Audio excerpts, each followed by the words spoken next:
Also, I don't know if I'll be able to find the comment. Someone commented on a video something awesome. Completely forgot to add this while working on the video, but if I pronounce your name wrong, I'm sorry. Sean Delicus, happy birthday. Could you try and build your own interpretation of Godzilla? And, this is the special thing. Have it be out by June 22nd because that is my birthday. No, I don't know if I commented this to myself, but that's the same day as my birthday. So, I couldn't say no. But, I'm not going to build my own interpretation of Godzilla. And huge list of reasons right here. Hopefully they make sense. But I did draw my own interpretation of Godzilla. Mention this, and that will be it. So here's my own interpretation of Godzilla. I'm not like the best artist in the world. I kind of threw this all together in like a day. But I didn't do any tracing, so yay. I've been working on this Godzilla for a while. I think it's been almost like a year. I have the exact date, but I don't get it checked. It's been a while. I've been working on this design, trying to get it just right, and drew it all yesterday in preparation for this video. So, a couple things about this build, about this character, because it's not entirely self-explanatory, being the dorsal fins. They're supposed to be like this glass kind of design, like semi-transparent, like crystals. They have a really cool way of like reflecting with light. They're not just solid gray spikes, and I didn't know how to draw really like a crystal look, and I was trying to make them look transparent, but that just made them look like dark gray with the reddish hue because of the background. So I just chose to just draw them with gray and just explain it. And this, what looks like fur all around it, that is not fur. Maybe you got that. I just felt like that looked a lot like fur.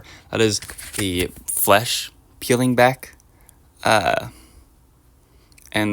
peeling over the skin from the spikes. Just thought it was a cool design, I guess. This this version of Godzilla is inspired a lot from Final Wars, Heisei Godzilla, GMK specifically, and a couple hints of like other kaiju and characters from other non-Godzilla related sources like Pacific Rim. Have definitely bring a little bit of things in here. The head is mostly inspired off of Komodo dragon, a snake, and whatnot. Not really much else I want to say about this. That's its default form. When it does tectonic breath, it's kind of interesting. It does not start from the tail. I really liked the look in Kiryu Goji when it flashed on the dorsal fins. So in here, a energy source builds up in the chest, which will glow through the scales. And through the dorsal fins, though, because I didn't really know how to draw, I just drew this blue smoke. The dorsal fins, it glows mostly through the back, having this like, how when you flash a light through a crystal, the way it looks, I think you can imagine that. That's what would happen to every single one of these little crystals, and that would cause the environment to get really bright. And so then when he charges tectonic breath enough, the source of energy will go through his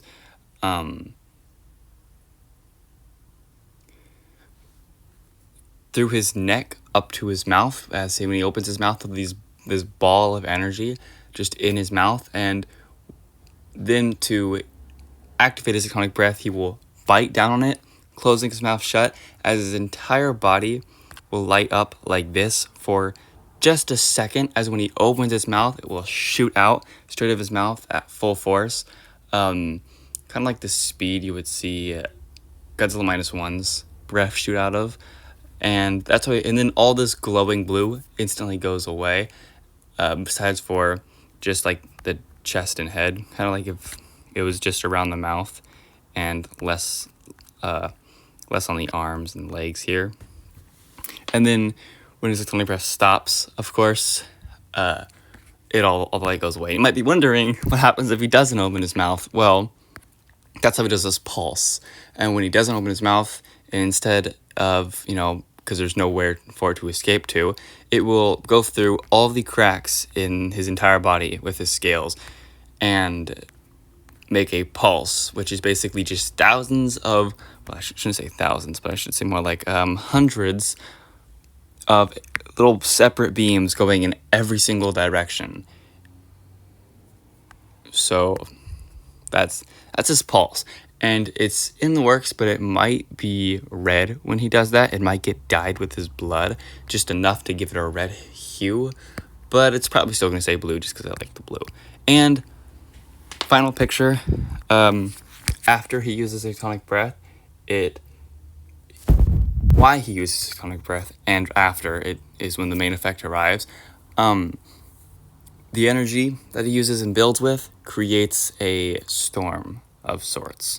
And that energy after goes out from the back of his dorsal fins. You can see these two slides here and the back of his dorsal fins particularly, that the energy flows out of and creates a massive storm that follows him behind for hours after using his atomic breath.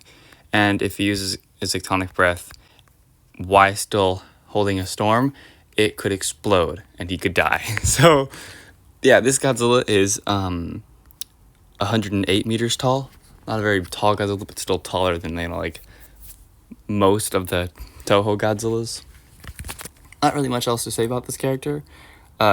History-wise, it is a kaiju made from the gods to reset the cycle of Earth and destroy everything. Yeah, that's a really short way to explain it.